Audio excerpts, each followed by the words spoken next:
Hey, what's going on YouTube? NPCG72, and today I'm going to be playing around with Call of Duty Modern Warfare 2 Remastered.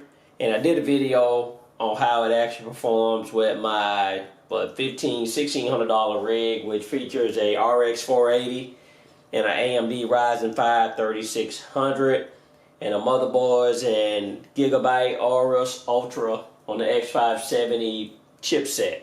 Now, that used to be my main motherboard. Well, can't really say main motherboard, but that used to be in my main rig.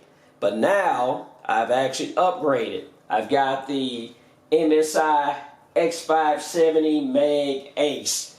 Man, I got an absolutely outstanding deal on this from Amazon. Now, normally this motherboard runs about $360. I think it's running close to about $400 right now, if you can actually find one, which I'm sure you can. But I got this motherboard for less than $300, man. I was stoked about it. It was open box. It claimed that it had some cosmetic damage, which it did, but it was barely even visible. And you really got to inspect the board to actually see those cosmetic areas that they were actually talking about, or cosmetic imperfections. It actually has two, but you can't really see it, right? And it really don't bother me anyway. But $369 board basically for less than $300, man, I had to pull the trigger on that.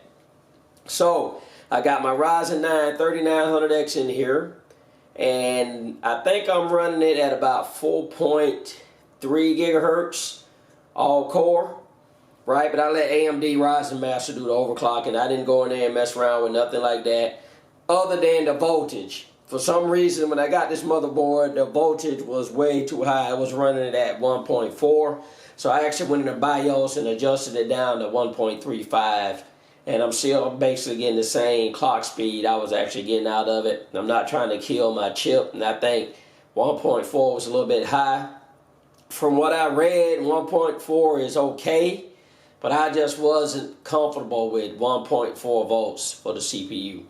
Now, I'm no super overclocker and can go into depth how to do all the settings and the overclocking and everything like that in the BIOS. The things that I do, I mess around with the memory speed. I don't mess around with memory timings, but I mess around with the memory speed, mostly by doing the XMP profile or adjusting it manually myself. I'll play around with the voltage a little bit. I'll play around with the base clock a little bit. And I'll also mess around with setting the actual speed of the processor too, whether it's 42, 43, or whatever. You know, I'll do that, but I don't get into mess around with everything else like these overclockers do, because if I can get me a decent overclock, or let software do it for me, I'm fine with that, right? Because I'm not trying to break any records. I'm not trying to do no LN2 overclocking or nothing like that. I'm just trying to get a speed increase, you know, and get more performance out of it and call it a day, right? And that's what I actually did, so easy day. So going over the other things in this rig, it has an H110i CPU cooler, which is 280 millimeters. It has those Noctua NFA 12 fans on it, the new ones that came out with the really tight clearances. And they're 120 millimeter fans, but I got them on an adapter, which adapts 120 millimeter fans to a 140 millimeter radiator, or 280, which I'm using here. So I got an adapter. The other fans, the 3 intake, are Noctua 140 millimeter fans, and exhaust is a Noctua 140 millimeter as well. It has an RTX 2060 Super.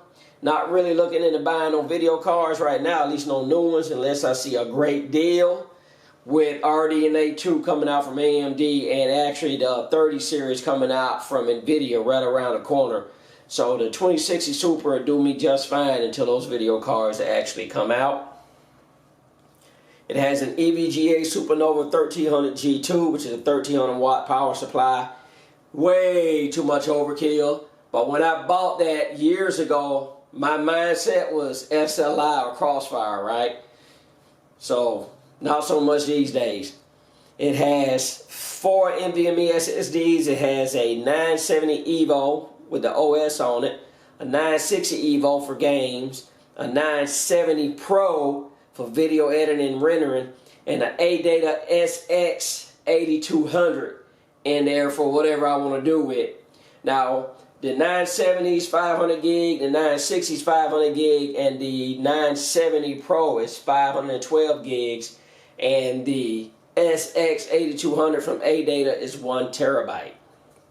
Now, this motherboard comes with 3 M.2 slots, and I'm using the adapter in the bottom PCIe slot, which just has 3 PCIe slots Gen 4. Okay, Gen 4, that's right. And it can do 8 by 8 by 8 or 16, or 8 by 8 by 8 or X16 or 8 by 8 by 8, like I just said. It's so easy day. So that's what it can actually do. If I remember correctly, if I'm wrong, easy day, but I'm pretty sure you can do 8 by 8 by 8 or by 16 if you're just using the top slot. So easy day. Now, NVIDIA cards need at least a by 8 slot. AMD cards, they'll run off a by 4 slot. It's not slot, I'm sorry, spot, or a PCIe slot. So just something to keep in mind. Alright, of course it's an X570 chipset. It has 32 gigabytes of G.SKILL Trident Z RGB Royal memory in there. I'm still looking to possibly getting some Neo though from G.SKILL, which is specifically built for Ryzen. And I want to actually do 2 sticks of 16 gigabytes. That'll give me 32, right? I'm thinking about pulling the trigger, so next time you see this rig, I'll probably have that. And other than that, that's everything in there. Well, it does have one SanDisk 120 gigabyte regular SATA SSD in there. And I put that in there because I took it out of my other rig and I needed somewhere to actually, well, it's still SSD, it's still fast, and I actually needed to use it. There'll be timestamps in this video so you can skip over all the stuff I just actually said. And of course, what I didn't say, this is the PHANTEKS P600S. This is an absolutely fabulous case. Tons of room behind the motherboard tray for cables. Tons of room for upgrades. The only thing I can complain about this case is those panels that it has in there for cable management, right? That wasn't the best of ideas in my opinion. I would have preferred to have or had rubber grommets in there, because you're definitely going to run into a problem if you're using an EATX motherboard, because I've got a Asus Crosshair 6 Extreme, which is EATX, and I couldn't even run my 24-pin power cable like I got it right now. I actually had to run it from the bottom area over here in this gap and run it up from down there. This case has tempered glass on the right side and the panels swing out. Right? So I love that easy access, and that comes off. So that's everything in this rig. Oh, I didn't mention it has a Corsair Commander Pro fan controller in there as well, and that's controlling all the fans, and it even controls the Corsair H110i via interface that's on it as well. But yeah, that's everything in the rig. And let's jump into this Call of Duty Modern Warfare 2 Remastered gameplay. Been playing a lot of remastered games here lately. Oh, but there's one other thing I want to show you that is not necessarily unique, but something that you can possibly think about doing if you want to do something similar. So let's jump right into that. Alright YouTube, I had an issue. I had one capture card and 2 PCs that I wanted to record gameplay from. Now here were my options. I could use either Shadow Play or AMD Adrenaline or whatever they're calling that software right now. I could have used that, right? Or I could have just said, well, I'm just going to record gameplay off one PC and not the other. That's another option. Or I could have ran a long cable from my other PC on my other desk, just ran a long HDMI cable over to my Elgato 4K 60 Pro, which I used to actually capture my gameplay. I could have did that. But I didn't want to do that, right? One, that would have been messy, and it would have been tedious running that cable all the time, right? because I wasn't, of course, going to leave it running across the floor. Or I could have cable managed it, got a really long one like I just said, and just ran it along the wall. But then, you know, that's just more cables to be run anyway. So this is what I came up with after a lot of research and watching some other people do it as well or something similar. I bought a HDMI splitter basically.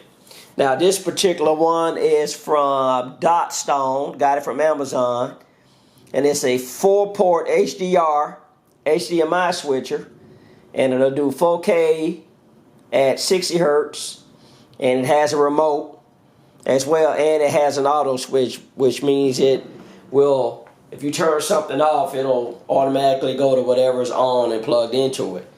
And it actually works. Now, an option that I didn't talk about, I could have bought the new 4K 60, whatever that is, that doesn't even have to go into a machine. It does its processing all within itself. And when I say machine, it doesn't have to go into a computer.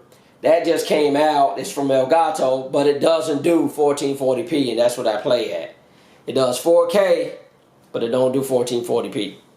So that was an option. And plus that thing costs $400. So that's pretty expensive. So this is what I came up with. So I run 2 HDMI cables, run from both rigs into one of the 4 inputs on that switch, and then one output going to my Elgato 4K 64 on my recording / streaming PC. And then I can turn it on and off with this, and then I just select whatever input that I want. So easy day. I've already tested it and it works. So if you're interested in doing something like this, I can tell you from my experience, it actually works. So now let's get into the gameplay. Of course, again, there'll be timestamps so you don't have to see all of this. You can just get right to the performance of the RTX 2060 paired up to the Ryzen 9 3900X. So easy day.